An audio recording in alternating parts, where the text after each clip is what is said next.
അപ്പോൾ 2023 വിവിധ പരീക്ഷകളിൽ PSC ചോദിച്ച പുത്തൻ ചോദ്യങ്ങൾ പരിചയപ്പെടാം. ഒന്നാമത്തെ ക്വസ്റ്റ്യൻ, പണ്ഡിതനും തെയ്യം കലാകാരനുമായ രാമന് മണക്കാടൻ ഗുരുക്കൾ എന്ന ആചാരപ്പട്ടം നൽകി ആദരിച്ച തമ്പുരാൻ ആര്? ആൻസർ ഓപ്ഷൻ ബി, ചിറയ്ക്കൽ തമ്പുരാൻ. കോലത്ത് നാടിന്റെ വടക്കേ അതിർത്തിയിൽ കരിവള്ളൂരിൽ വണ്ണാൻ സമുദായത്തിൽ മണക്കാട് വീട്ടിൽ ജനിച്ച അസാധാരണ പ്രതിഭയായിരുന്നു കുഞ്ഞിരാമൻ. തെയ്യം കെട്ട് കലയുടെ അതികായൻ എന്ന നിലയ്ക്കാണ് അദ്ദേഹം പ്രശസ്തനായത്. അല്ലെ, തെയ്യം കെട്ട് കലയുടെ അതികായൻ എന്ന നിലയ്ക്കാണ് അദ്ദേഹം പ്രശസ്തനായത്. 15-ാം നൂറ്റാണ്ടിൽ ജീവിച്ചിരുന്ന അദ്ദേഹം മാന്ത്രികൻ, കവി, സംസ്കൃത പണ്ഡിതൻ, വൈദ്യൻ തുടങ്ങിയ നിലകളിലും പ്രസിദ്ധനായിരുന്നു. ചിറയ്ക്കൽ കോവിലകത്ത് ഒരു ദിവസം 39 തെയ്യങ്ങൾ കുഞ്ഞിരാമൻ അവതരിപ്പിച്ചിട്ടുണ്ട്. ഈ മഹാപ്രതിഭയെ ആദരിച്ചുകൊണ്ടാണ് ചിറയ്ക്കൽ തമ്പുരാൻ മണക്കാടൻ ഗുരുക്കൾ എന്ന ആചാരപ്പട്ടം നൽകിയത്. അന്നു മുതൽ രാമൻ മണക്കാടൻ ഗുരുക്കൾ എന്നറിയപ്പെട്ടു തുടങ്ങി. കരിവള്ളൂർ മുച്ചിലോട്ടുകാവിൽ മുച്ചിലോട്ട് ഭഗവതിയുടെ കോലം രൂപകൽപ്പന ചെയ്ത് കെട്ടിയാടിയത് മണക്കാടൻ ഗുരുക്കളാണ്. ഇന്നും അദ്ദേഹത്തിന്റെ പിൻതലമുറക്കാരാണ് ഇത് കെട്ടിയാടുന്നത്. ഗുരുക്കളുടെ സമാധി സ്ഥലം സ്ഥിതി ചെയ്യുന്നത് കരിവള്ളൂരിലെ ഓണക്കുന്നിലാണ്. എവിടെയാണ്? കരിവള്ളൂരിലെ ഓണക്കുന്നിലാണ്. അപ്പം പണ്ഡിതനും തെയ്യം കലാകാരനുമായ രാമന് മണക്കാടൻ ഗുരുക്കൾ എന്ന ആചാരപ്പട്ടം നൽകിയത് ആരാണ്? നമ്മുടെ ചിറയ്ക്കൽ തമ്പുരാനാണ്. അദ്ദേഹം തെയ്യം കെട്ട് കലയുടെ അതികായൻ എന്ന നിലയ്ക്കാണ് ആര്? നമ്മുടെ രാമൻ അല്ലെങ്കിൽ കുഞ്ഞിരാമൻ അറിയപ്പെട്ടിരുന്നത്. അതുപോലെ ചിറയ്ക്കൽ കോവിലകത്ത് ഒരു ദിവസം 39 തെയ്യങ്ങൾ കുഞ്ഞിരാമൻ അവതരിപ്പിച്ചിട്ടുണ്ട്. അപ്പൊ അദ്ദേഹത്തെ ആദരിച്ചുകൊണ്ടാണ് ചിറയ്ക്കൽ തമ്പുരാൻ മണക്കാടൻ ഗുരുക്കൾ എന്ന ആചാരപ്പട്ടം നൽകിയത്. ഗുരുക്കളുടെ സമാധി സ്ഥലം എവിടെയാണ്? കരിവള്ളൂരിലെ തന്നെ ഓണക്കുന്നിലാണ്. ഇനി രണ്ടാമത്തെ ക്വസ്റ്റ്യൻ, ലോകത്തിലെ ഏറ്റവും വലിയ മത്സ്യബന്ധന കേന്ദ്രമായ ഗ്രാൻഡ് ബാങ്ക്സിൽ വെച്ച് കൂടിക്കലരുന്ന രണ്ട് പ്രധാന ഉഷ്ണ ശീത ജലപ്രവാഹങ്ങൾ ഏതെല്ലാം? ആൻസർ ഓപ്ഷൻ ബി ആണ്, ഗൾഫ് സ്ട്രീമും ലാബ്രഡോർ പ്രവാഹവും. അതായത് ഒരേ ദിശയിൽ നിന്ന് മറ്റൊരു ദിശയിലേക്കുള്ള സമുദ്രജലത്തിന്റെ തുടർച്ചയായ പ്രവാഹമാണ് സമുദ്രജല പ്രവാഹം. ഉഷ്ണജല പ്രവാഹങ്ങൾ, ശീതജല പ്രവാഹങ്ങൾ എന്നിങ്ങനെ രണ്ടു തരം സമുദ്രജല പ്രവാഹങ്ങളുണ്ട്. ഉഷ്ണമേഖലയിൽ നിന്നോ ഉപോഷ്ണ മേഖലയിൽ നിന്നോ സഞ്ചരിച്ച് ധ്രുവീയ ഉപദ്രവീയ മേഖലകളിലേക്ക് ഒഴുകുന്ന സമുദ്രജല പ്രവാഹങ്ങളാണ് ഉഷ്ണജല പ്രവാഹങ്ങൾ. അപ്പൊ ധ്രുവീയ ഉപദ്രവീയ മേഖലകളിൽ നിന്ന് ഉഷ്ണമേഖലയിലേക്കോ ഉപോഷ്ണ മേഖലയിലേക്കോ ഒഴുകിയെത്തുന്ന സമുദ്രജല പ്രവാഹങ്ങളാണ് ശീതജല പ്രവാഹങ്ങൾ. ഇപ്പൊ പസഫിക് സമുദ്രത്തിലെ പ്രധാനപ്പെട്ട ഉഷ്ണജല പ്രവാഹങ്ങൾ നോക്കാം. പസഫിക് സമുദ്രം, അതാണ് കുറോഷിയോ പ്രവാഹം. ഉത്തര മധ്യരേഖ പ്രവാഹം, ദക്ഷിണ മധ്യരേഖ പ്രവാഹം. അപ്പൊ പസഫിക് സമുദ്രത്തിലെ അല്ലെങ്കിൽ പസഫിക് സമുദ്രത്തിലെ ഉഷ്ണജല പ്രവാഹങ്ങളാണ് കുറോഷിയോ പ്രവാഹം. പിന്നെ ഉത്തര മധ്യരേഖ, മധ്യരേഖയിൽ നിൽക്കുമ്പോൾ തന്നെ അറിയാൻ പറ്റും ഭൂമധ്യരേഖയിൽ നിന്നാണ് വരുന്നത്, അപ്പൊ ചൂട് കൂടുതലായിരിക്കും. പിന്നെ ദക്ഷിണ മധ്യരേഖ അല്ലെ, ഉത്തര മധ്യരേഖ, ദക്ഷിണ മധ്യരേഖ. അപ്പൊ അത് കിട്ടും. ആകെ പഠിക്കാനുള്ള കുറോഷിയോ പ്രവാഹം. ഇനി പസഫിക് സമുദ്രത്തിൽ തന്നെ ശീതജലമുണ്ട്, അതാണ് ഒയാഷിയോ പ്രവാഹം. പെറൂവിയൻ പ്രവാഹം, പെറൂവിയൻ പ്രവാഹത്തിന് ഹംബോൾട്ട് പ്രവാഹം നമ്മൾ പറയും. പിന്നെ കാലിഫോർണിയ പ്രവാഹം അല്ലെ, ഒയാഷിയോ പ്രവാഹം, പെറൂവിയൻ പ്രവാഹം, കാലിഫോർണിയ പ്രവാഹം അല്ലെ.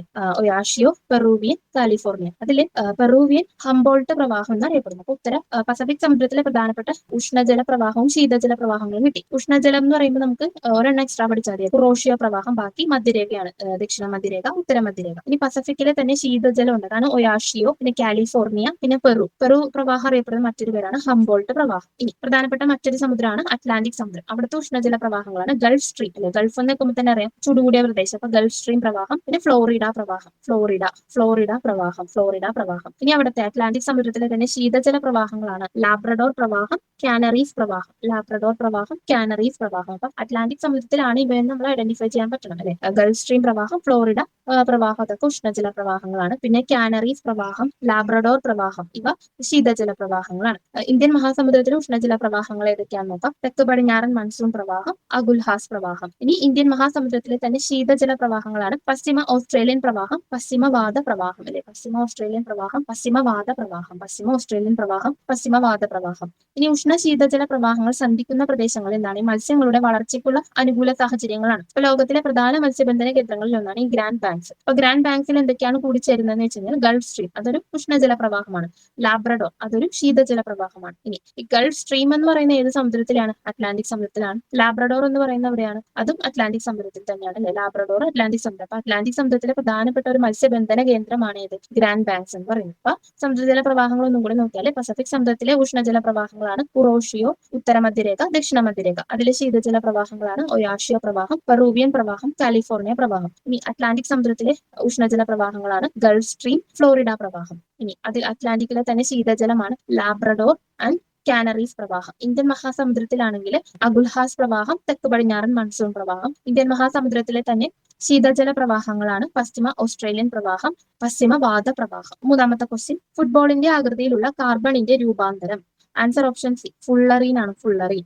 അപ്പൊ ഒരേ രാസഗുണത്തോടും വ്യത്യസ്ത ഭൗതിക ഗുണങ്ങളോടും കൂടിയ ഒരു മൂലകത്തിന്റെ തന്നെ വിവിധ രൂപങ്ങളെ രൂപാന്തരങ്ങൾ എന്നും ഈ പ്രതിഭാസത്തെ രൂപാന്തരത്വം എന്നും പറയുന്നത്. അതായത് ഒരേ രാസഗുണമാണ്, രാസഗുണം കെമിക്കൽ ഫീച്ചർ സെയിം ആയിരിക്കും, പക്ഷെ ഫിസിക്കൽ ഫീച്ചർ വ്യത്യസ്തമാണ്. അതിനെയാണ് നമ്മൾ എന്തെന്ന് പറയുന്നത്. അങ്ങനെയുള്ള ഒരു മൂലകം, സെയിം മൂലകത്തിന്റെ വിവിധ രൂപങ്ങളെ നമ്മൾ രൂപാന്തരങ്ങൾ എന്ന് പറയുന്നു, അല്ലെങ്കിൽ ആ ഒരു പ്രോസസ്സിനെ നമ്മൾ രൂപാന്തരത്വം എന്ന് പറയുന്നു. അപ്പൊ കാർബണിന്റെ ക്രിസ്റ്റലീയ രൂപാന്തരങ്ങളാണ് വജ്രം, ഗ്രാഫൈറ്റ്, ഫുള്ളറി, ഗ്രഫീൻ മുതലായവ അല്ലെ. ഇതാണ് വജ്രം, ഗ്രാഫൈറ്റ്, ഫുള്ളറിൻ, ഗ്രഫീൻ മുതലായവ. അപ്പൊ കാർബണിന്റെ ഏറ്റവും കാഠിന്യമുള്ളത് നമുക്കറിയാം വജ്രമാണ്. ഓരോ കാർബൺ ആറ്റവും അതിനു ചുറ്റുമുള്ള 4 കാർബൺ ആറ്റങ്ങളുമായി സഹസംയോജന ബന്ധനത്തിൽ ഏർപ്പെട്ടിരിക്കുന്നു. അതിശക്തമായ ഈ ബന്ധനമാണ് വജ്രത്തിന്റെ കാഠിന്യത്തിന് കാരണം അല്ലെ. ഓരോ കാർബൺ ആറ്റവും അതിനു ചുറ്റുമുള്ള 4 കാർബൺ ആറ്റങ്ങളുമായി അല്ലെ. ഓരോ കാർബൺ ആറ്റവും അതിനു ചുറ്റുമുള്ള കാർബൺ ആറ്റങ്ങളുമായിട്ട് 4 കാർബൺ ആറ്റങ്ങളുമായിട്ട് എന്ത് ചെയ്യുന്നു? സഹസംയോജക ബന്ധനത്തിൽ ഏർപ്പെട്ടിരിക്കുന്നു. അപ്പൊ ഈ ഇത്തരം ബന്ധനം, ഇത്രയും ശക്തമായ ബന്ധനം കാരണമാണ് എന്ത് പറ്റുന്നത്? നമ്മുടെ വജ്രത്തിന് കാഠിന്യത്തിന് കാരണം. അപ്പൊ ഈ ക്രിസ്റ്റൽ ഘടനയിൽ സ്വതന്ത്ര ഇലക്ട്രോണുകൾ ഇല്ലാത്തതിനാൽ വജ്രത്തിന് എന്ത് സാധ്യമല്ല?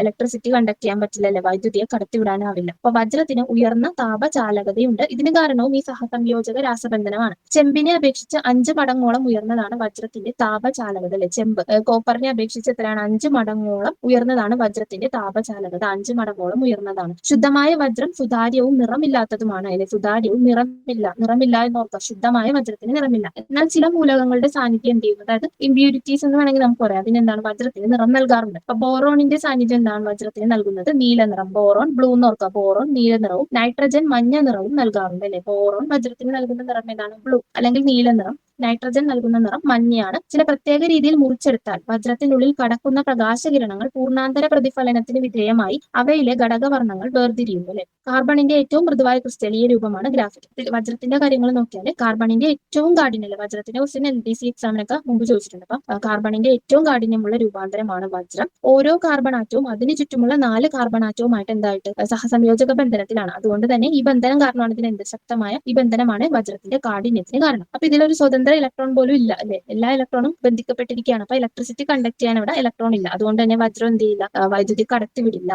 ഇനി വജ്രത്തിന് എന്താണ്? ഉയർന്ന താപചാലകതയുണ്ട്. അപ്പൊ നമ്മളിങ്ങനെ കോപ്പറുമായിട്ട് കമ്പയർ ചെയ്യുമ്പോൾ 5 മടങ്ങ് അല്ലെ, ചെമ്പിനെ അപേക്ഷിച്ച് 5 മടങ്ങോളം ഉയർന്നതാണ് വജ്രത്തിന്റെ താപചാലകത. അപ്പൊ പിന്നെ വജ്രത്തിന് വേറൊരു പ്രത്യേകത എന്ന് പറഞ്ഞു കഴിഞ്ഞാൽ ഇത് ട്രാൻസ്പെറന്റ് ആണ് അല്ലെ, സുതാര്യമാണ്. അതുപോലെ തന്നെ ശുദ്ധമായ വജ്രത്തിന് എന്തില്ല? നിറമില്ല. ഇനി വജ്രത്തിലേക്ക് ചില മൂലകങ്ങൾ വരുമ്പോഴത്തേക്കും അതിന് കളർ കിട്ടാറുണ്ട്. ഇപ്പൊ ബോറോൺ വജ്രത്തിൽ ഉണ്ടെങ്കിൽ അതിനെന്ത് കളർ കിട്ടും? നീല കളർ കിട്ടും. നൈട്രജൻ അതിന് മഞ്ഞ കളർ കൊടുക്കാറുണ്ട്. ഇനി ചില പ്രത്യേക രീതിയിൽ മുറിച്ചെടുത്തു കഴിഞ്ഞാൽ ഈ പ്രകാശ കണങ്ങൾ അതിനുള്ളിൽ തന്നെ ട്രാപ്പായിട്ട് പൂർണ്ണാന്തര പ്രതിഫലനത്തിന് വിധേയമായി അവയിലെ ഘടകവർണ്ണങ്ങൾ വേർതിരിയുന്നു. അതാണ് വജ്രത്തിന്റെ പ്രധാനപ്പെട്ട പോയിന്റ്സ്. ഇനി അടുത്ത കാർബണിന്റെ രൂപാന്തരമാണ് ഗ്രാഫൈറ്റ് അല്ലെ. ഗ്രാഫൈറ്റിൽ ഓരോ കാർബണും ചുറ്റിലുമുള്ള 3 കാർബൺ ആറ്റങ്ങളുമായിട്ടാണ് അല്ലെ. ഇവിടെ വജ്രത്തിനെ പോലെയല്ല, ചുറ്റിലുമുള്ള 3 കാർബണുമായിട്ടുമാണ് സംയോജക ബന്ധനത്തിൽ ഏർപ്പെടുന്നത്. കാർബണിന്റെ ഏറ്റവും മൃദുവായ ക്രിസ്റ്റലീയ രൂപമാണ് അല്ലെ. ഏറ്റവും കാഠിന്യമുള്ളത് വജ്രമാണെങ്കിൽ മൃദുവായ ക്രിസ്റ്റലീയ രൂപമാണ് ഇത് നമ്മുടെ ഗ്രാഫൈറ്റ്. ഗ്രാഫൈറ്റിൽ ഓരോ കാർബണും ചുറ്റിലുമുള്ള 3 കാർബൺ ആറ്റങ്ങളുമായിട്ട് സഹസംയോജക ബന്ധനത്തിൽ ഏർപ്പെട്ട് പാളികളായിട്ടാണ് കാണപ്പെടുന്നത്. ഇത്തരം പാളികൾ ഒന്നിനു മുകളിൽ ഒന്നായി അടുക്കി വെച്ചിരിക്കുന്ന തരത്തിലാണ് ഗ്രാഫൈറ്റിന്റെ ഘടന അല്ലെ. ഓരോരോ പാളിയായിട്ട് ഇങ്ങനെ അടുക്കി വെച്ചിരിക്കുന്ന പോലെയാണ് ഇതിന്റെ ഘടന. ഓരോ പാളിയും ഷഡ്ഭുജങ്ങളാൽ നിർമ്മിതമാണ്. ഓരോ പാളിയും എത്രയാണ്? ഷഡ്ഭുജങ്ങളാൽ നിർമ്മിതമാണ്. പാളികൾക്കിടയിൽ സഹസംയോജക ബന്ധനം ഇല്ല. ദുർബലമായ വാൻ ഡെർ വാൾസ് അല്ലെ. ദുർബലമായ വാൻ ഡെർ വാൾസ് ഭൗതിക ബലങ്ങളാണ് പാളികൾക്കിടയിൽ ഉള്ളത്. അപ്പൊ ഓരോ പാളിയും ഷഡ്ഭുജങ്ങളാൽ നിർമ്മിതമാണ്. പാളികൾക്കിടയിൽ സഹസംയോജക ബന്ധനം ഇല്ല. അപ്പൊ അവിടെ എന്താണ് ബലം ഉള്ളതെന്ന് വെച്ച് കഴിഞ്ഞാൽ ദുർബലമായ വാൻ ഡെർ വാൾസ് ബലങ്ങളാണ് പാളികൾക്കിടയിൽ ഉള്ളത്. അതിനാൽ പാളികൾക്ക് പരസ്പരം തെന്നി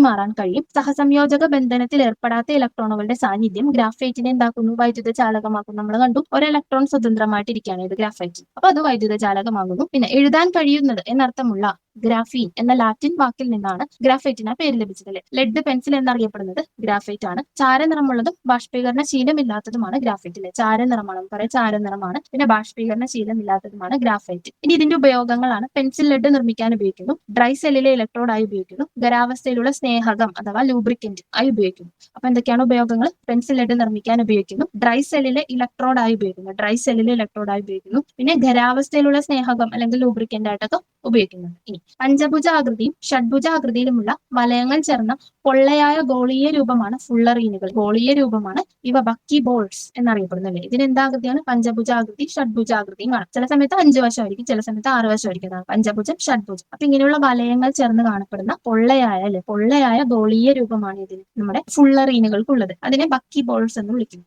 സിലിണ്ടർ ആകൃതിയിലുള്ള ഫുള്ളറീനുകളാണ് കാർബൺ നാനോ ട്യൂബുകളിൽ ഉപയോഗിക്കുന്നത്. ഇവയെ ബക്കി ട്യൂബ് എന്ന് വിളിക്കുന്നത്. ഇപ്പൊ സിലിണ്ടർ ആകൃതിയിലുണ്ടല്ലേ, ഗോളീയ ആകൃതിയിലുണ്ട്, സിലിണ്ടർ ആകൃതിയിലുണ്ട്. അപ്പൊ സിലിണ്ടർ ആകൃതിയിലുള്ളവയാണ് നമ്മൾ എന്തിനു ഉപയോഗിക്കുന്നത്? കാർബൺ നാനോ ട്യൂബ്സ് നിർമ്മിക്കാനായിട്ട് ഉപയോഗിക്കുന്നത്. അപ്പൊ അതിന്റെ പേരെന്താവും? ബക്കി ട്യൂബ് എന്നാകുന്നു. ഇനി വിവരവിനിമയ സാങ്കേതിക വിദ്യയിൽ വിപ്ലവം സൃഷ്ടിക്കാൻ ഇവയ്ക്ക് കഴിഞ്ഞിട്ടുണ്ട്. ഷഡ്ഭുജ ആകൃതിയിലുള്ള കാർബൺ വലയങ്ങൾ ചേർന്ന ദ്വിമാന പാളിയാണ് ഗ്രഫീൻ. അടുത്താണ് ഗ്രഫീനെ പറ്റി പറയുന്നത്. എന്താണ് ഗ്രഫീൻ? ഷഡ്ഭുജ ആകൃതിയാണല്ലേ, പഞ്ചഭുജം ഷഡ്ഭുജ ആകൃതിയുള്ളതാണ് ബക്കി ബോൾസിന്.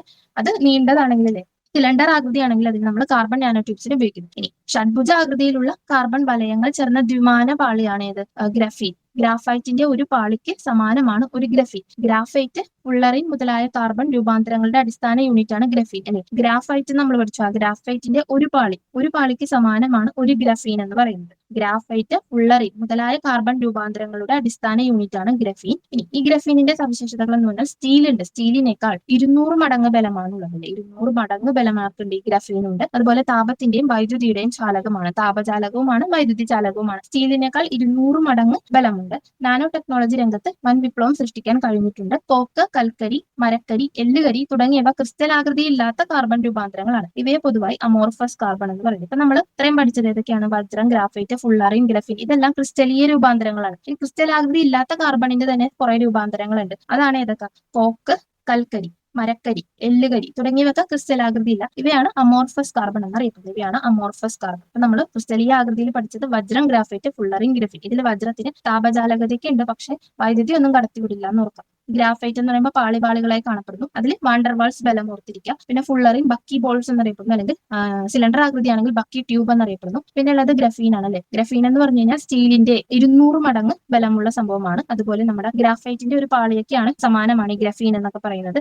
അതുപോലെ ഇത് ഷഡ്ഭുജ ആകൃതിയിലാണ് ഉള്ളത് എന്ന് ഓർക്കാം. ഇനി അടുത്തത്, ശ്വാൻ ഏത് സെല്ലുകളുടെ ഭാഗമാണ്? ആൻസർ ഓപ്ഷൻ എ, ന്യൂറോൺ ആണ്. ന്യൂറോൺ, ശ്വാൻ കോശങ്ങൾ അല്ലെ. ഉദ്ദീപനങ്ങളെ സ്വീകരിക്കാൻ ജ്ഞാനേന്ദ്രിയങ്ങളിലും മറ്റും ശരീരഭാഗങ്ങളിലും സവിശേഷമായ കോശങ്ങളുണ്ട്. ഈ കോശങ്ങളാണ് റിസപ്റ്റർ അല്ലെങ്കിൽ ഗ്രാഹികൾ എന്നറിയപ്പെടുന്നു. ഉദ്ദീപനങ്ങളെ സ്വീകരിച്ച ഗ്രാഹികൾ രൂപപ്പെടുത്തുന്ന സന്ദേശങ്ങൾ തലച്ചോറിൽ എത്തുന്നതോടെയാണ് പൊതുവെ പ്രതികരണ പ്രവർത്തനങ്ങൾ നടക്കുന്നത്. ഈ പ്രവർത്തനങ്ങളെ നിയന്ത്രിക്കുകയും ഏകോപിപ്പിക്കുകയും ചെയ്യുന്നത് ആരാണ്? നാഡീവ്യവസ്ഥയാണ്. അപ്പൊ നാഡീവ്യവസ്ഥയുടെ അടിസ്ഥാന നിർമ്മാണ ഘടകമാണ് നാഡീകോശം അഥവാ ന്യൂറോൺ. അപ്പൊ ഈ ന്യൂറോണിന്റെ ഭാഗമായിട്ടുള്ള കോശങ്ങളാണ് അല്ലെ ശ്വാൻ കോശങ്ങൾ എന്ന് പറയുന്നത് അല്ലെ.